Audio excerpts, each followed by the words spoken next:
Dear learners, on behalf of Indira Gandhi National Open University, we welcome you for this video lecture session. Today's topic is conservation principles and the first law of thermodynamics.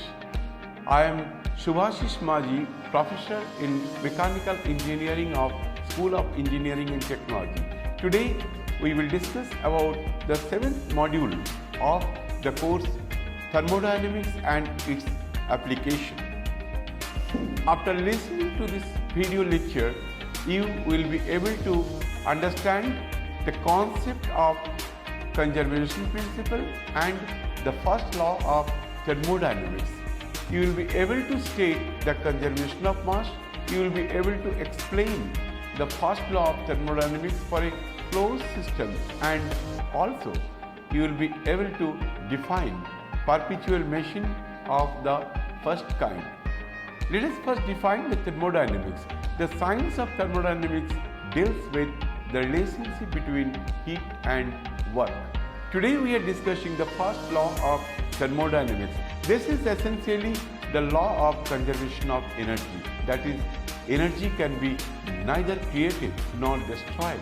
It can only be converted from one form to another. The law of conservation of energy. The energy of a system remains constant if the system is isolated from its surroundings as regards heat and work. Now let us have a look of a system. We call it control mass. We also call it closed system. Outside the system is known as surroundings. Here we shall discuss all the conservation statements for a control mass. Thus, we are considering the mass within the boundary surface, which can undergo translation, rotation and deformation, but no mass cross the boundary. We have got an idea about system, surroundings and boundary. System plus surrounding is known as universe. For a closed system or a control mass, there may be work interactions between system and surroundings. There may also be heat interactions in between system and surroundings. First, let us discuss about conservation of mass. Since we are considering the fundamental conservation statement about a control mass, so that no mass crosses the system boundary. Therefore, from the conservation of mass principle, the mass of a control mass never changes. Mathematically, we can express as dm is equal to 0, that is, change in mass is equal to 0. That means m is constant. So mass of a control mass is constant.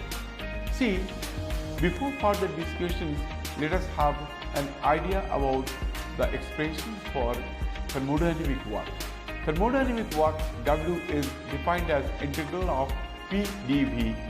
With regard to the sign convention, we know very well that any work done by the system is considered as positive, or any work onto the system is considered as negative work. First law for a closed system undergoing a change of state.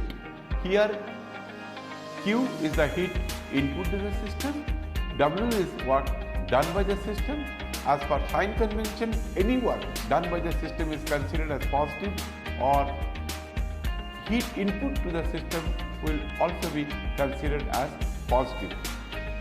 The increase of energy of a system during a process is equal to the net heat minus the net work during the process. Mathematically, we can express that del E is equal to Q minus W. That means change in energy for the system is equal to heat supplied minus W, or Q is equal to del E plus W. We will be using this particular equation, that is Q is equal to del E plus W for a controlled mass system several times while discussing any numericals or any analysis of any thermodynamic system. Here one very important thing is this, that del E is the increase of energy and del E, that is the change in energy, work and Q are all expressed in same unit, that is in joules. In our earlier discussion, we have taken Q as the input heat interactions with the system and W is the work interactions with the system. But there may be a case for which there will be several interactions of heat and there may be several interactions of work. So, if there are more energy transfer involved in the process as shown in the figure, then the expression for the first law becomes Q1 minus Q2 plus Q3 equal to del E plus W1 plus minus W2 plus W3 plus W4. But here you notice that we have taken Q2 as negative because Q2 is the heat lost by the system. It is going out from the system to the surroundings. That's why we have taken Q as negative. At the same time, W1 we have taken as positive because W1 is the work done by the system, but W2 we have taken as negative because W2 is the work onto the system. That's why proper sign convention we have to take while analyzing any thermodynamic system. First law of thermodynamics speaks about the conservation of energy. Here we have considered a system. There is boundary for the system. Outside the boundary is known as surroundings, and del Q is the change in heat in the system and del W is the change in work by the system. A closed system with heat and work interactions, mathematically we can express as dE is equal to del Q plus del W, or E2 minus E1, that is the change in energy, is equal to 1 del Q2 plus 1 del W2. Here 1 is the initial state and 2 is the final state. So E2 is the final energy of the system, E1 was the initial energy of the system. That's why change in energy we can express as E2 minus E1. Similarly, we can define the 1 del Q2, that is the heat interactions from state 1 to state 2, and similarly for the work interactions. The total energy in all the above equations is the sum of internal energy, kinetic energy and potential energy. See that change in energy, that is the total change in energy, that is equivalent to du plus dke plus dpe. dke, that is the change in kinetic energy, and dpe, that is change in potential energy, equal to del Q plus del W. This is another form of the expression for the first law of thermodynamics for a controlled mass. But in this case, what is the total final energy? That is internal energy plus kinetic energy plus potential energy at state 2 minus U plus Ke plus Pe at state 1. So here we have considered the total change in energy from state 1 to state 2 is equal to 1 del Q2 plus 1 del W2. This equation is as per the condition given in this figure. The statement of the first law of thermodynamics for cyclic process. First of all, we must know what is a cyclic process. A process is cyclic if the initial and final states of the system executing the process are identical. When a system executes a cyclic process, the net work is proportional to the net heat. So, for a cyclic integral of del W is equal to the cyclic integral of del Q. So, this expression is applicable for a cyclic process. But a process is cyclic if the initial and final states of the system executing the processes are identical. Now, here we are not considering the change in energy, because for a cyclic process the change in energy is considered as zero. Let us discuss a very interesting problem on the first law of thermodynamics for a controlled mass or a closed system. Problem is, in a cyclic process, the work transfer are plus 20 joule, minus 10 joule, minus 10 joule and plus 30 joule. What is the net heat transfer for the cyclic process? As you all know that for the cyclic process is the expression is cyclic integral of del Q is equal to cyclic integral of del W. But in this problem, you see that the work transfers are plus 20 joule, minus 10 joule, minus 10 joule and minus 30 joule. What does it mean? Plus 20 joule means this is work done by the system. That's why it is considered as plus. Second one is minus 10 joule. That is work done onto the system. That's why it is considered as negative. Again, the third is given as minus 10 joule. That is work done onto the system. That's why it is minus 10 joule. And plus 30 joule means this is the work done by the system. So, in this case, if you write down the expression for summation of all work done, that is 20 minus 10 plus 30, that comes out to be plus 30 joule. That is the net work done is 30 joule, and that is equal to the net heat transfer for the cyclic process. Now, one very important property, that is the internal energy. Internal energy is intimately related to the internal structure of the substance in terms of the internal microscopic energy mode. See, for any system, the energies are considered as either macroscopic energy or microscopic energy. The macroscopic energies like kinetic energy, potential energy, which we express as half mv square, is a expression for the kinetic energy for the object, and mgz, that is the potential energy for the object or system. So these are considered as macroscopic energy, but for the internal energy, that is due to the intermolecular motions or movement or other electrical aspects. These are, because of that we call it, this is internal energy, and we call it internal microscopic energy mode. Let us discuss about the first law analysis of elementary processes. Now, the first law's expression, mathematical expression, is du is equal to dq minus dw. For a constant volume process, du will be equal to dq. Why? Because for a constant volume process, there is no work done. So dw term will vary.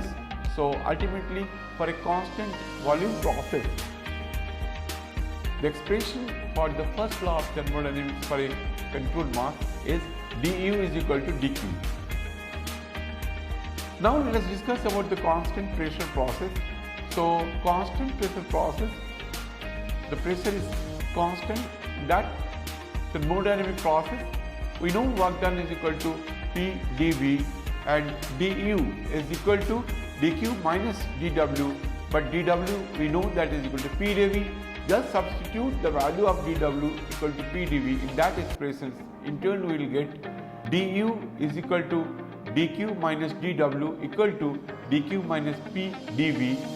So in turn we are getting dq is equal to du plus p dv, and since pressure is constant, so d we can keep outside is equal to u plus pv, that is equal to dh. Now in thermodynamic analysis, that u plus pv terms will come several times, so that we will define as h, that is the enthalpy of the system. So dq is equal to dh, that is applicable for constant pressure process. For a adiabatic process, there will be no heat transfer from the system to the surroundings or from surrounding to the system. There will be no heat transfer in between system and surroundings. So for an adiabatic process, the final expression will be du is equal to minus dw. The reason behind this that for an adiabatic process dq will always be 0. So du will be equal to minus dw. Now we will discuss a very important thermodynamic aspect, that is perpetual motion machines of the first kind. So the first law of thermodynamics states the principle of conservation of energy. The energy can be neither created nor destroyed. Total energy is always conserved. The perpetual motion machine principle states that a continuous operating device which produces a continuous supply of energy without receiving energy input is impossible. So a perpetual machine of first kind, it says that there is a continuous work from an engine, but practically it is impossible. Now let us solve a very interesting problem. It is a cylinder encloses a gas with a piston as shown in the figure. The area of the piston is 0.01 meters square. Take the atmospheric pressure to be 0.101 megapascal and the local gravitational acceleration is 9.8 meter per second square. If the piston supports a mass of 50 kg, including the mass of the piston, what is the gas pressure?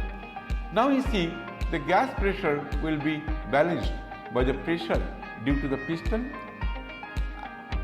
as well as the pressure of the atmosphere.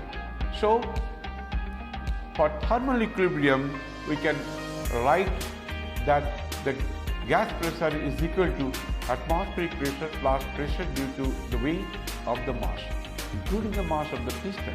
So here the atmospheric pressure is given as 0.101 megapascal. We have to convert into kilopascal. That's why you have to multiply by 1000. So 1000 multiplied by 0.101 comes out to be 101 plus 50 into 9.8 whole divided by 0.01 multiplied by 1000. So why we are multiplying 50 into 9.8? Because weight is equal to mass into acceleration. So mass is given as 50 kg, acceleration is given as 9.8. Why you are dividing by 0.01 multiplied by 1000? Because we have to calculate the pressure. So pressure is equal to force per area. Area is given as 0.01, but again we are dividing 1000 because we have to convert it into kilopascal. And final answer is coming as 150 kilopascal. Now the exercise 3, it is also a very interesting problem, and this problem relates to the topic for which we are discussing about the first law of thermodynamics for a control mass. A control mass undergoes a cycle, 10 kilojoule of work is done by the control mass, and there is a heat transfer of 50 kg to the control mass for the first portion of the cycle. The cycle is completed with no work being done during the last portion. What is the heat transfer on this last portion of the cycle?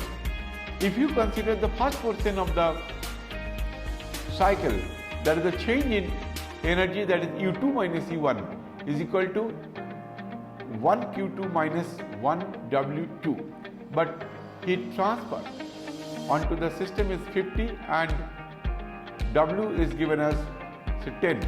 So U2 minus U1 is equal to 50 minus 10, that is 40 kilojoule. But when the system comes from state 1 to state 2, so in that case 2U1 is equal to U1 minus U2. Why we are calling it U1 minus U2? Because initial state is 2 and the final state is 1. So U1 minus U2 is equal to 2Q1 minus 2Q2. But in this process there is no work done, so 2W1 is 0. So 2Q1 is equal to U1 minus U2. But we have already got the value of U2 minus U1 as 40 kilojoule. So U1 minus U2 will be minus 40 joule. That is the result for this problem. Now there is a very interesting problem, that is an insulated rigid vessel contains some fuel and air pressure of 10 bar and 25 degrees centigrade. The fuel is ignited, thereby causing a rise in pressure and temperature of the contents of the vessel. The final temperature is 600 degrees centigrade.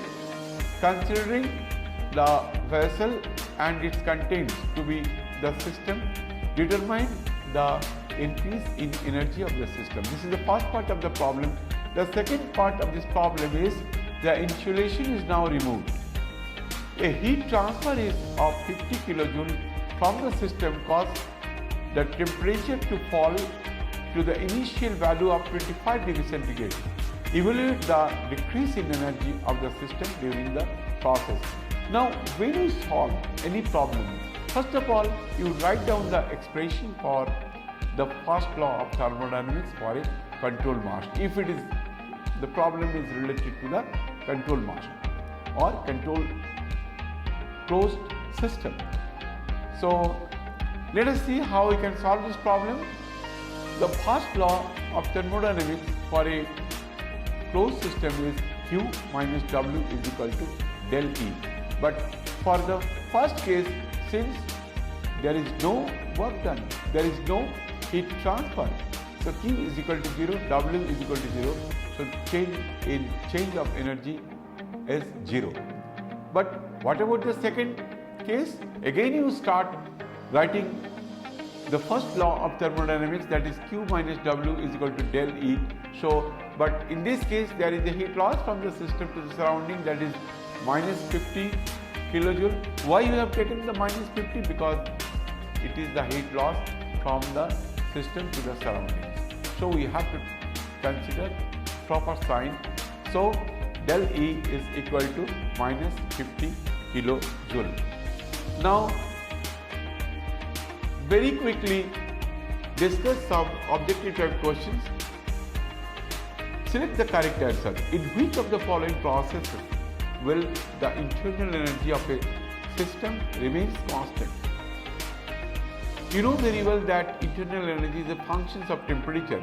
So for a isothermal process, internal energy will remain constant. Second objective question. In a cyclic process, the internal energy of the gas increases, decreases or remains constant, becomes 0. So the appropriate answer or the correct answer will be remains constant, because in a cyclic process the internal energy will be constant, because there will be no change in energy for a cyclic process, and energy is a point function. Next objective question is, for a process dW is the work done by a gas and du is its change in internal energy. If du plus dW is equal to 0, the process is, 4 options are given: adiabatic, cyclic process, isothermal process, adiabatic process. Now we see that for the expressions for the first law of thermodynamics, that is dq term is missing. That means dq is equal to 0. That is only applicable for the adiabatic process. The first option is the correct answer. Now we have discussed about the conservation principles and the first law of thermodynamics. So let us summarize very quickly what we have discussed. We have discussed the concept of conservation principle and first law of thermodynamics. We have discussed the conservation of mass. We have also discussed the first law for a closed system, and lastly we discussed the perpetual machine of the first kind. So here we are winding up today's discussion. So in the next lecture we'll discuss about the first law of thermodynamics for an open system. We will consider the control volume, and you will find that some of the thermodynamic analysis can be easily carried out with the help of control volume approach. Thank you very much.